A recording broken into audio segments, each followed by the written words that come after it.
Bonjour, alors dans la suite de ce cours de chimie, on va s'attaquer aux alcènes. Les alcènes, ce sont des molécules qui, à la place d'avoir, comme dans les alcanes, des simples liaisons intercarbone, vont voir apparaître une ou plusieurs doubles liaisons entre carbones. Donc il peut y en avoir une ou il peut y en avoir deux, et effectivement sur les carbones, il manque les H donc, qui sont sous-entendus.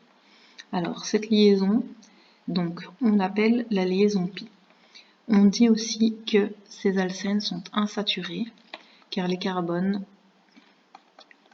impliqués dans la double liaison ont trois voisins et donc ne sont pas au max de ce qu'ils peuvent avoir. Parce que si je dessine un alcène, j'arrive à ça et donc j'ai bien un carbone qui a un voisin ici, un voisin là et un autre voisin qui est ici. Donc on dit qu'il est insaturé parce qu'il n'a que trois voisins. Les alcanes, eux, ils étaient saturés parce qu'ils étaient au max de ce qu'ils pouvaient avoir comme voisins. Les alcanes avaient X, Y, Z et C, quatre voisins différents. Donc il ne faut pas confondre voisins et nombre de liaisons. Dans les deux cas, le carbone fait ses quatre liaisons, puis qu'un carbone doit faire quatre liaisons pour pouvoir être stable, mais dans l'un, il les fait avec quatre atomes différents, dans l'autre avec que trois. Donc les alcènes sont donc des liaisons qui sont insaturées. Alors ce qu'il faut savoir et garder en tête, c'est que les alcènes, du coup, la liaison pi, elle est fragile. Et donc, ça va permettre de générer des grandes différences entre les alcanes et de rendre les alcènes, du coup, plus réactifs que les alcanes.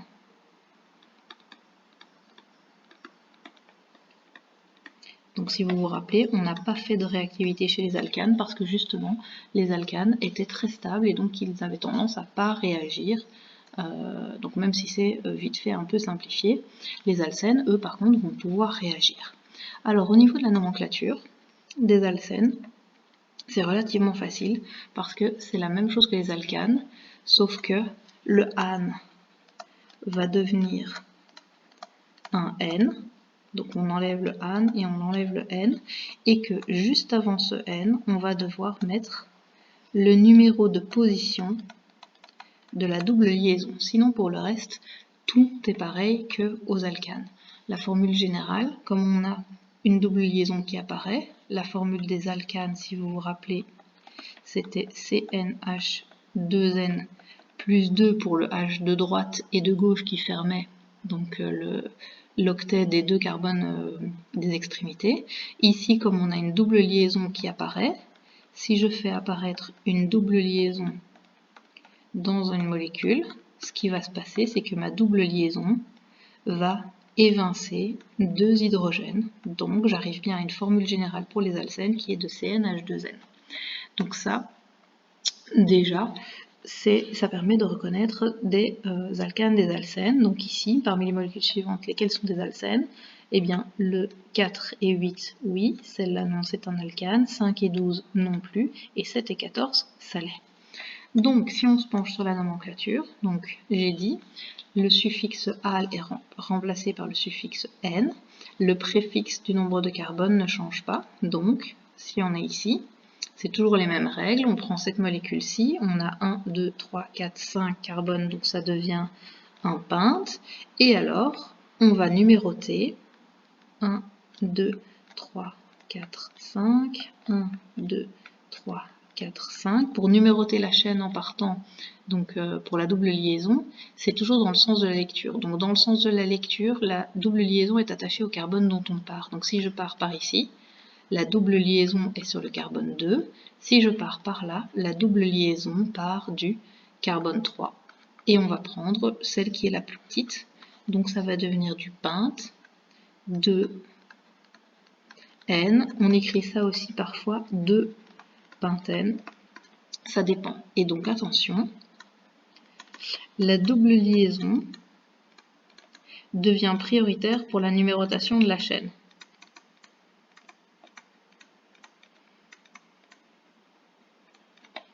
Donc ça veut dire quoi? Eh bien, ça veut dire que si par exemple j'ai un groupement CH3 quelque part, ici par exemple, eh bien je vais numéroter par rapport à la double liaison qui doit être sur le plus petit carbone et ne pas regarder tous mes substituants. Donc là où avant on faisait la somme vers la droite, la somme vers la gauche, ici on ne va plus faire de somme, on va juste regarder la double liaison. Donc ici, sur la deuxième, on a la double liaison qui est en 1, 2 dans ce sens-là et qui est en 1 dans ce sens-là. Donc le nom, ça va être du prop 1N ou du 1 propène.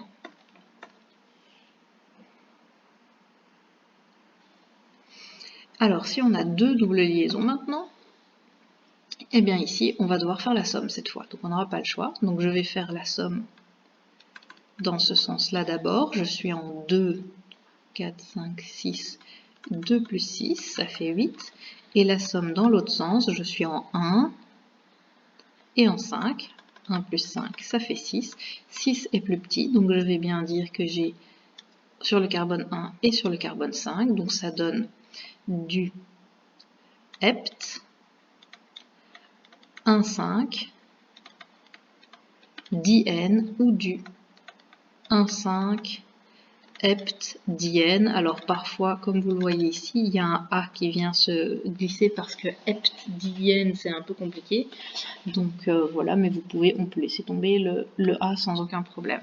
Alors, au niveau des exercices, donc ce que je vous propose, c'est de faire les exercices, de mettre en pause puis de corriger. Donc ici, on dit octène, or on voit que la double liaison est sur le carbone 2, donc ce sera de l'oct 2N. Celui-ci, on dit 3 pentène, j'ai bien 5 carbones, 1, 2, 3, mais si je pars de l'autre côté, ce sera un plus petit, donc ce sera du pente 2N, car la numérotation est plus petite en partant de là, je suis sur le carbone 2 et pas sur le 3.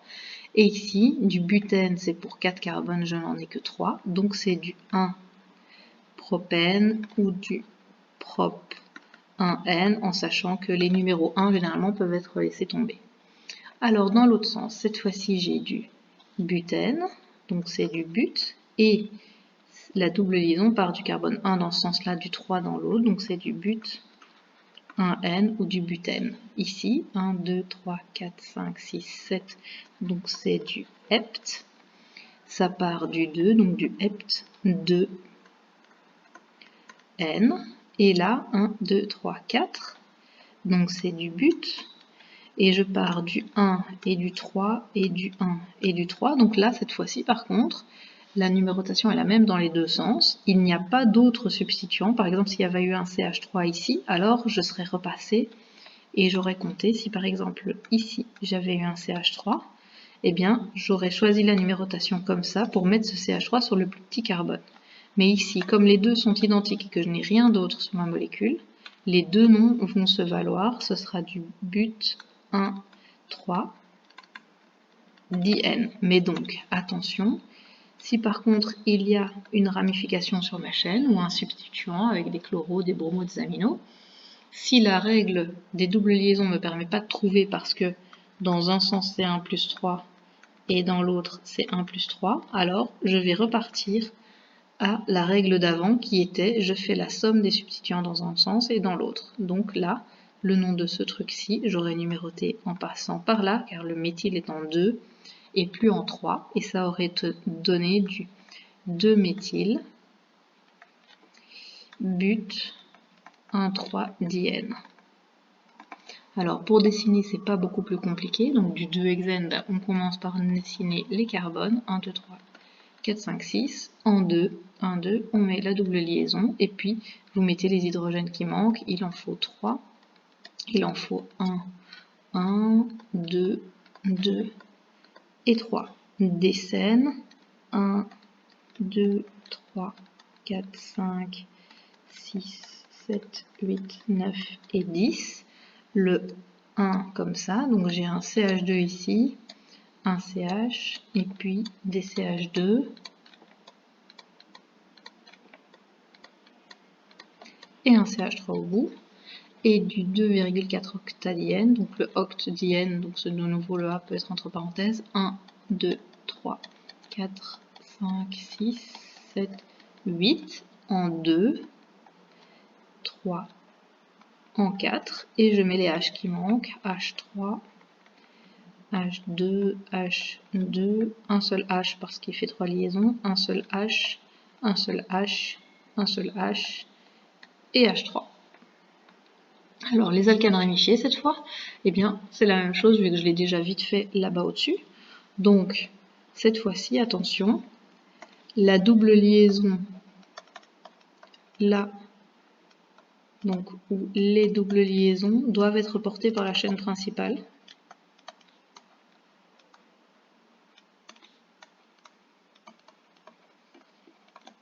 Même si du coup cette chaîne principale n'est pas la plus longue.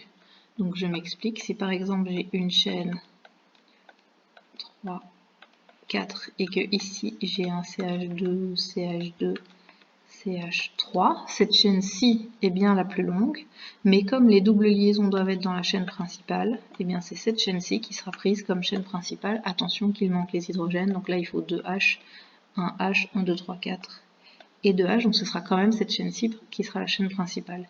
Et ceci se comporte comme une ramification. Et donc pour la numérotation, c'est les doubles liaisons qui sont prioritaires pour la numérotation, sauf si les doubles liaisons ne permettent pas de trouver une numérotation. Donc ici, la double liaison est ici, donc je vais faire la chaîne la plus longue, que ce soit celle de droite ou celle de gauche, c'est la même. Donc je vais prendre cette chaîne-ci. Cette chaîne 1, 2, 3, 4, 5, 6, c'est du X1, 2 ou 1, 2, 3, 4, donc c'est du X2N. Et sur cet X2N, en 3, j'ai un propyle, donc propyle avec le 3. Et donc le X2N peut être aussi dit 2XN. Alors au niveau des exercices maintenant, donc même chose, le but est que vous les fassiez et puis que vous les corrigiez. Donc on prend la chaîne la plus longue qui comprend des doubles liaisons. Ce qui veut dire que ici j'ai une ramification, donc 1, 2, 3, 4, 5, c'est du pente 2N et c'est du 2-méthyl pente 2N ou 2-pentène. Alors c'est cette chaîne-ci qui est la plus longue, 1, 2, 3, 4, 5, 6, 7, 8, donc c'est de l'octe avec une double liaison en 1. Évidemment je ne sais plus où elle est la double liaison du coup. Donc une double liaison en 1, 2, 3, 4, 5 et en 6. Donc 1, 6 avec un di parce qu'il y a deux doubles liaisons.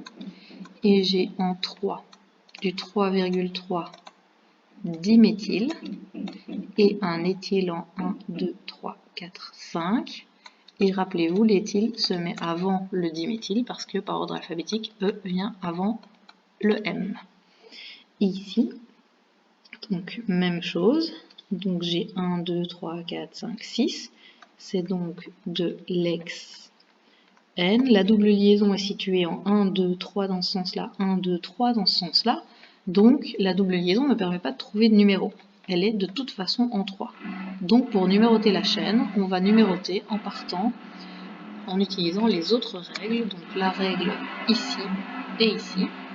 1, 2, 3, 4, 5, 6. 1, 2, 3, 4, 5, 6. Dans ce sens-là, c'est en 2 et en 3. Et dans l'autre sens, c'est en 4 et en 5. Et donc, c'est bien en 2 et 3 que c'est la plus petite. Donc, je vais numéroter dans ce sens-là. C'est donc du 2,3 diméthyl X3N. Alors, évidemment, il y a des travaux dont l'écoute, ça va faire du bruit. Donc j'espère que les travaux ne dureront pas trop longtemps. Alors, pour trouver la formule à partir d'une molécule, c'est toujours la même chose.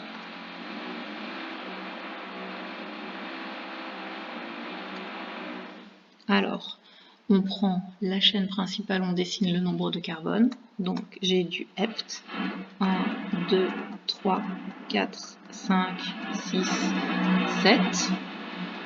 Du 2 heptène, donc ça veut dire que sur le 2, j'ai ma double liaison. En 2, j'ai un méthyle. Et en 3, j'ai un propyle. Propyle, c'est 3 carbones. Et je mets les hydrogènes pour ne pas les oublier. CH3, 1, 2, 3, 4, 2, 3, 4. CH2, CH2, CH2 et CH3. Le deuxième, donc le pentadiène, même chose, donc le A, vous pouvez l'oublier, donc ça fait pente 3, 4, 5. En 1 et en 2, j'ai une double liaison. 1, 2, 3 et en 4, j'ai un méthyle et un autre méthyle. Et je mets les hydrogènes qu'il manque. Un ici, là, pas. Et ici, 2. Voilà, ça c'était pour la partie nomenclature de ces alcènes. Alors, on va enchaîner avec la partie propriétés physiques parce que, en gros, c'est très facile. C'est vraiment très très proche des alcanes. Donc, ça veut dire quoi? Ça veut dire que, souvenez-vous qu'on a étudié deux propriétés physiques, la température d'ébullition et la solubilité. Eh bien, les alcanes et les alcènes ayant plus ou moins les mêmes structures, d'accord, les propriétés physiques vont être, qui dépendent principalement donc de la structure chimique, vont être relativement semblables. Donc, d'un point de vue solubilité, c'est pas compliqué. Les alcènes et les alcanes sont tous insolubles dans l'eau, ils sont solubles dans les solvants polaires. Et pour les températures d'ébullition, eh bien, on a une toute petite différence qui vient donc du fait que les alcènes ont une toute petite masse en moins, étant donné qu'ils ont des hydrogènes en moins. Donc, les températures sont relativement, donc très proches, donc plus ou moins similaires, mais donc les alcènes vont avoir une température d'ébullition légèrement inférieure parce que les hydrogènes, donc vous avez des hydrogènes en moins. Par contre, donc ça c'était pour les propriétés physiques. Par contre, la grande différence entre les alcanes et les alcènes, c'est le fait que les alcènes, si vous vous rappelez, eh bien la liaison pi étant fragile, donc la liaison pi c'est la deuxième liaison qui crée la double liaison.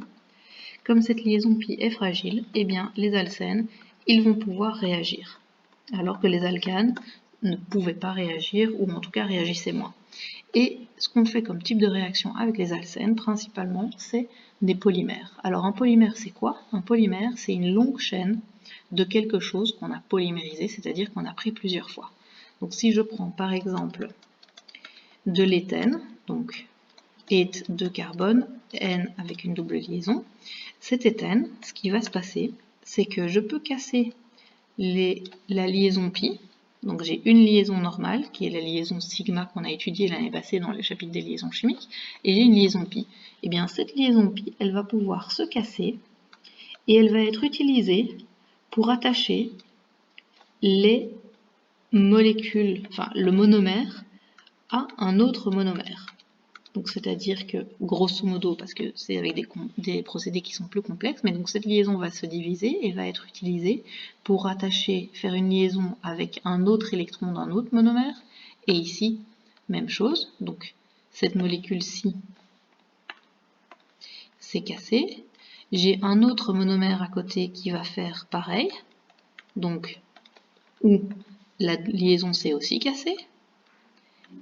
Et les électrons vont pouvoir se mettre en commun et faire donc une chaîne de ce qu'on appelle un polymère, qui est donc ceci, le monomère pris un certain nombre de fois. Donc on va dire qu'on va prendre un monomère à la fois 2, donc ici j'ai un dimère, etc. Alors bien sûr, il y a des procédés donc de réaction chimique, parce que vous ne pouvez pas juste avoir un électron ici et un électron là, mais dans le cours, voilà, à ce niveau-ci, ça ne nous intéresse pas. Donc le principe est vraiment de savoir que la double liaison, les électrons pi sont fragiles, donc cette liaison va se briser et on va pouvoir attacher plusieurs monomères ensemble et obtenir un polymère. Alors les polymères, le N, il peut avoir des valeurs qui sont relativement élevées. En général, ben voilà, des centaines, des 5 centaines, des milliers, des millions, et donc ça forme des polymères qui sont des macromolécules. Alors attention, on a des macromolécules, donc des polymères ici qui vont être à la base de produits pétroliers, donc les plastiques, les textiles. Il existe aussi des polymères du coup entre guillemets naturels dans votre organisme, qui sont des polymères biologiques,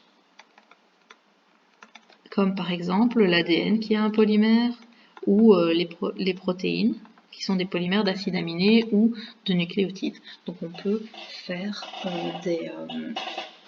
des polymères, enfin on peut rencontrer des polymères autres que dans les alcènes. Alors les exemples de polymères, donc on va aller très vite parce que c'est plus un petit peu pour votre culture générale. Donc on a le polyéthylène, donc qui est polyéthylène plusieurs fois des éthènes. On a du basse densité et du haute densité qui dépend simplement donc de la quantité de monomères qu'on a dedans. Et donc c'est les films plastiques principalement ou les bouteilles en plastique. Donc les films transparents ou opaques, c'est utilisé par exemple sur les serres ou les sacs poubelles ou des films pour enlever des mauvaises herbes sur les sols. Le polyéthylène haute densité, c'est tout ce qui est bidon en plastique, les flacons de shampoing, les barils, les bidons, les casiers, le monsieur propre, etc. Ce sera aussi du polyéthylène. On trouve aussi du polyéthylène du coup dans des aliments comme les briques de lait par exemple, mais du coup on a plusieurs couches vu qu'il faut en plus des isolants d'un point de vue de la lumière pour éviter que le lait ne tourne et d'un point de vue énergétique pour pas qu'il soit soumis à des trop grandes variations de température. Alors on a le chlorure de vinyle. Le chlorure de vinyle, c'est ce qui va servir donc à faire du PVC. Donc ce qui est important à comprendre, c'est que donc on a un monomère, même si on ne l'a pas vu en détail vu qu'on n'a pas fait les substituants halogénés. Ça c'est le monomère. Et donc ce monomère, si on en prend plusieurs, il va pouvoir, il ne faut pas la double liaison, pardon. Si on en prend plusieurs et qu'on les met ensemble, eh bien ça va nous donner une chaîne qui va ressembler à ça, un petit peu à l'infini, avec un Cl, un Cl et un Cl. Donc on a ça, c'est du chlorure de vinyle, et on obtient un polychlorure de vinyle, donc plusieurs fois le chlorure de vinyle. Ce qui est important, c'est de pouvoir faire à partir du monomère une chaîne de polymères, et à partir d'un polymère, retrouver le monomère qui est à l'intérieur du polymère. Donc le polychlorure de vinyle, c'est les châssis en PVC, je l'ai déjà dit, et les tuyaux d'évacuation des sanitaires, des gouttières, etc. Donc tout ça, c'est du PVC.